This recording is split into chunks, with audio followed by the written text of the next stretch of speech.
नमस्कार विद्यार्थी मित्रांनो, मी प्राध्यापक मिलिंद गायकवाड, यश अकॅडमी कराड या यूट्यूब चॅनलमध्ये आपलं मनपूर्वक स्वागत।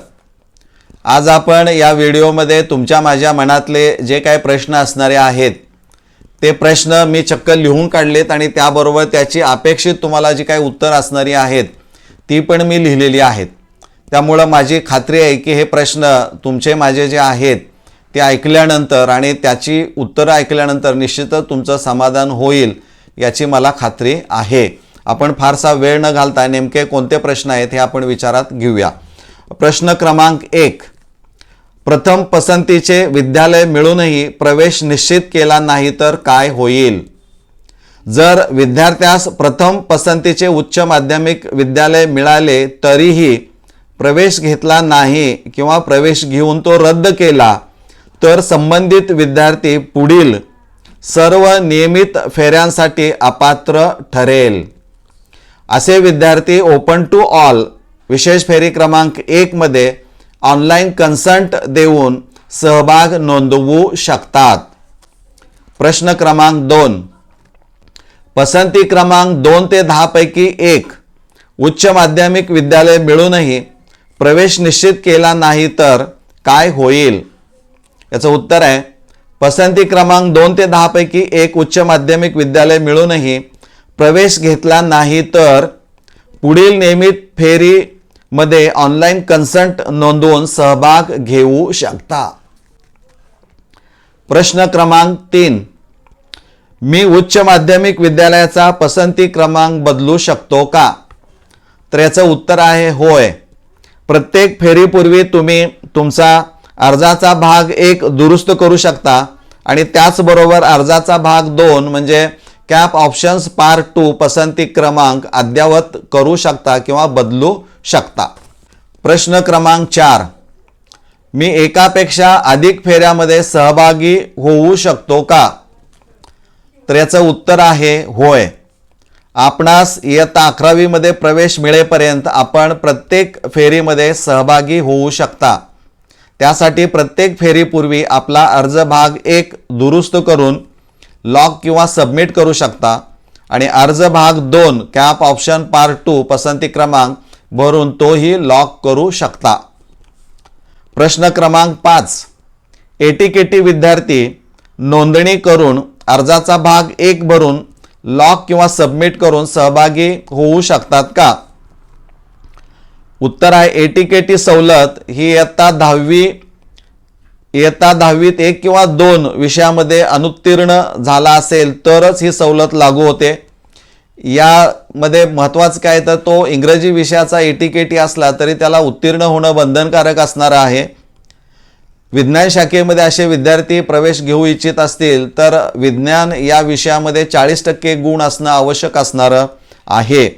त्यामुळं या विद्यार्थ्यांना अर्ज करायचा असेल तर जी पुरवणी परीक्षा जुलैमध्ये झालेली आहे या परीक्षेचा निकाल लागल्यानंतर जी विशेष फेरी क्रमांक 1 आयोजित केली जाणार आहे त्यानंतरच ते नोंदणी आणि अर्ज भाग 1, 2 भरून सहभाग नोंदवू शकतात। प्रश्न क्रमांक 6, इतर मंडळाचे विद्यार्थी इयत्ता 11वी ऑनलाईन प्रवेश प्रक्रियेत सहभागी होऊ शकतात का? तर त्याचं उत्तर आहे होय। इतर मंडळाचे विद्यार्थी या प्रक्रियेत सहभागी होऊ शकतात। त्यासाठी 10वी गुणपत्रिकेवरील श्रेणीचे रूपांतर गुणांमध्ये आपल्या शाळेच्या मदतीनं करून घेणं आवश्यक आहे। कारण बेस्ट ऑफ 5चा विचार करूनच तिथं गुण तुम्हाला भरावे लागणारे आहेत। प्रश्न क्रमांक 7, मॅनेजमेंट कोटा आणि इन हाऊस कोटा साठी कॅप राऊंड 3 जो चालू आहे यामध्ये मी ऑनलाईन सहमती नोंदवू शकतो का? तर याचं उत्तर आहे नाही। या दोन्ही प्रकारामध्ये कोटांतर्गत राखीव जागासाठी आपण अर्ज करू शकणार नाही। त्याचं कारण आहे कॅप राऊंड 2 नंतर ज्या शिल्लक जागा राहणार आहेत त्या प्रत्यार्पित केल्या जाणार आहेत कॅपसाठी। त्यामुळे तुम्ही अर्ज करू शकणार नाही। फक्त मायनॉरिटीसाठी ते शक्य असणार आहे। प्रश्न क्रमांक 8, अर्ज भाग 1 मध्ये जातीचा उल्लेख चुकीचा झाला असेल तर तो दुरुस्त करता येईल का? तर याचं उत्तर निश्चित होय असणार आहे। पण त्यासाठी प्रवेश घेतला असेल तर काय हे आपण बघूया। आपला प्रवर्ग SBC असेल आणि अर्जात SEBC झाले असेल आणि उच्च माध्यमिक विद्यालय तुम्हाला अलॉट झालं असेल तर आपण प्रोसीड फॉर ॲडमिशन हे बटन क्लिक करून विद्यालयात तुम्ही जायचं आहे आणि ही गोष्ट त्यांच्या निदर्शनास आणून द्यायची आहे. त्यानंतर कॉलेजमार्फत रिजेक्ट या टॅबच्या साहाय्यानं तिथं करेक्ट रिझन लिहिलं जाईल आणि तुमचा अर्ज हा रिजेक्ट केला जाईल. याचा फायदा असा होईल की तुम्ही पुढच्या लगतच्या फेरीमध्ये सहभाग घेऊ शकता. प्रश्न क्रमांक 9, कॅप राऊंड 4 व ओपन टू ऑल या फेरींचे आयोजन केव्हा केले जाणार आहे? साधारणपणे कॅप राऊंड 4 चे आयोजन जे असणार आहे ते ऑगस्टच्या पहिल्या आठवड्यामध्ये होईल आणि त्यानंतर लगेच दुसऱ्या आठवड्यामध्ये ओपन टू ऑल या फेरीचं आयोजन केलं जाणार आहे. कारण सध्या राऊंड 3चं वेळापत्रक जाहीर झालेलं आहे, त्यावरून आपण अंदाज हा बांधू शकतो. आणि अधिक माहितीसाठी आपण जे अधिकृत वेबसाईट असणारी आहे या वेबसाईटवर जाऊन दिवसातून 2 वेळा माहिती घेणं अपेक्षित असणार आहे. प्रश्न क्रमांक 10, ओपन टू ऑल या फेरीत प्रवेश देताना आरक्षणाचा विचार केला जाणार आहे का किंवा केला जातो का? तर उत्तर नाही. या फेरीतील सर्व प्रवेश केवळ गुणवत्ता व पसंती क्रमानुसारच दिले जातील. आरक्षण लागू असणार नाही. प्रश्न क्रमांक 11, ओपन टू ऑल फेरीमध्ये पसंतीचे उच्च माध्यमिक विद्यालय मिळू शकेल का? तर याचं उत्तर असणार आहे सांगता येणार नाही. पसंतीच्या उच्च माध्यमिक विद्यालयामध्ये किती जागा रिक्त आहेत आणि त्याचा कट ऑफ काय असणार आहे ह्या सगळ्या गोष्टींचा विचार करून प्राधान्यक्रम देऊनच ते पुढं काय घडेल ते घडेल. प्रश्न क्रमांक 12, इयत्ता 11वी सेंट्रलाइज ऑनलाईन ॲडमिशन प्रोसेसमुळे सर्वात जास्त नुकसान कुणाचे झाले आहे? अनेक पालकांनी याच्यावर प्रश्न विचारलेला आहे. उत्तर आहे याचं विशेषतः ग्रामीण भागातील मुलांचं जास्त नुकसान झालेलं पाहायला मिळतं आहे. कारण त्यांचं असं म्हणणं आहे की सर गावात उच्च माध्यमिक विद्यालय किंवा हाकेच्या अंतरावर उच्च माध्यमिक विद्यालय असणार आहे, तिथं आम्हाला प्रवेश मिळत असताना आम्हाला 40 ते 50 किलोमीटर अंतरावरच्या उच्च माध्यमिक विद्यालयामध्ये प्रवेश या प्रक्रियेमुळे घ्यावा लागतो आणि तेही दुर्दैवानं नॉन ग्रँटेबल किंवा सेल्फ फायनान्समध्ये. त्यामुळं आमचं आर्थिक नुकसान हे जास्त होतं आहे. त्यामुळं फटका आम्हाला हा जास्त बसलेला आहे. आणि त्याचबरोबर दुसरा फटका कुणाला जास्त बसला आहे तर पहिल्या फेरीमध्ये जे गुणवत्ताधारक विद्यार्थी आहेत ज्यांचे टक्केवारी 90 आणि त्याच्या वर आहे अशा विद्यार्थ्यांचे अर्ज भरताना निश्चित चुका झालेल्या आहेत. अनएडेड किंवा सेल्फ फायनान्स याचे अर्थ न कळाल्यामुळं नेट कॅफेवाल्यांनी बरोबर सेल्फ फायनान्स अनएडेडला टाकल्यामुळं विद्यार्थ्यांच्या पसंतीचं क्रमांक 1चं उच्च माध्यमिक विद्यालय मिळूनही या अर्थकारणामुळं ते नाकारण्यात आलेलं आहे आणि त्यामुळं या विद्यार्थ्यांना सगळ्यात मोठा जास्त फटका बसला आहे आणि असे विद्यार्थी आता वेट करतायत ते ओपन टू ऑल या फेरीचं. मला वाटतं यासारखं दुर्दैव दुसरं कोणतंही असणार नाही.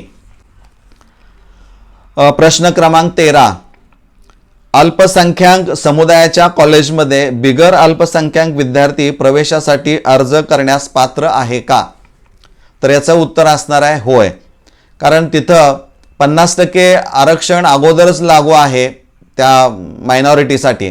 त्यामुळं राहिलेल्या 50%मध्ये SC, ST, NT, OBC, SEBC, SBC, EWS या सर्व किंवा ओपन हे सगळेच तिथं अर्ज करू शकतात. पण तिथं आरक्षण लागू असणार नाही, फक्त मेरिट बेस्ड असणार आहे आणि पसंती क्रमानुसारच तिथं असणार आहे. त्यामुळे आपण लक्षात घ्या. प्रश्न क्रमांक 14, ओपन टू ऑल फेरीत माझ्या प्रवर्गाच्या जागा शिल्लक राहणार आहेत का? तर प्रत्येक विद्यार्थ्याला प्रवेश देणं हे शासनास बंधनकारक आहे. प्रवेशापासून कुणीही वंचित राहणार नाही याची पूर्ण जबाबदारी शासनाची आहे. त्यामुळं प्रवर्ग असेल नसेल याचा विचार करण्यापेक्षा आम्हाला प्रवेश मिळेल की नाही हा विचार करणं खूप महत्त्वाचं असणार आहे. प्रश्न क्रमांक 15, माझ्या पसंतीचे उच्च माध्यमिक विद्यालय किंवा कनिष्ठ महाविद्यालय मिळवण्यासाठी नेमकं काय केलं पाहिजे? सोपं आहे, हे तर सगळ्यात सोपं आहे. जर शिक्षण विभागानं असा फतवा काढला असता की सर्व कॉलेजेसना कनिष्ठ महाविद्यालय आणि उच्च माध्यमिक विद्यालयानं सांगितलं असतं की MahaFYJCAdmissions.in या वेबसाईटच्या आधारे तुमच्या कॉलेजमध्ये जे इच्छुक असणार आहेत प्रवेश घेण्यासाठी त्या सर्व विद्यार्थी जे इच्छुक असणार आहेत त्यांचे रजिस्ट्रेशन सगळे या वेबसाईटच्याच माध्यमातून पण तुमच्याच कॉलेजमधून होऊ द्या आणि तिथंच त्यांचं रजिस्ट्रेशन होईल, तिथं त्यांचा रेकॉर्ड तयार होईल. फक्त त्यांचा पसंतीचं उच्च माध्यमिक विद्यालय मिळाल्यामुळं त्यांच्या आवडीनं ते शिक्षण घेऊ शकतील. अशा ठिकाणी मिळाले की जाणं येणं अवघड आहे, अशा ठिकाणी जाऊन शिक्षण घेणं हे नापसंत असताना सुद्धा जाणं भाग पडत आहे. आणि त्यामुळं जर या वेबसाईटच्या आधारे तुमच्याकडे येणारे विद्यार्थी किती आहेत त्यांचे सगळ्यांचे रजिस्ट्रेशन या वेबसाईटवर जर केले असते तर प्रत्येक विद्यार्थ्याला त्याच्या पसंतीचं उच्च माध्यमिक विद्यालय निश्चित मिळालेलं असतं, अशी चर्चा साधारणतः होताना दिसते. त्यामुळं हे तुमच्या माझ्या आणि विद्यार्थ्यांच्या मनातले काही प्रश्न आहेत त्याची उत्तरं ही साधारणतः या पद्धतीची आहेत. आणखीन काही प्रश्न निश्चित निर्माण होत आहेत त्यावरनं असं एका दिवशी पुन्हा काही वेगळे प्रश्न घेऊन मी तुमच्यासमोर निश्चित येईन. धन्यवाद.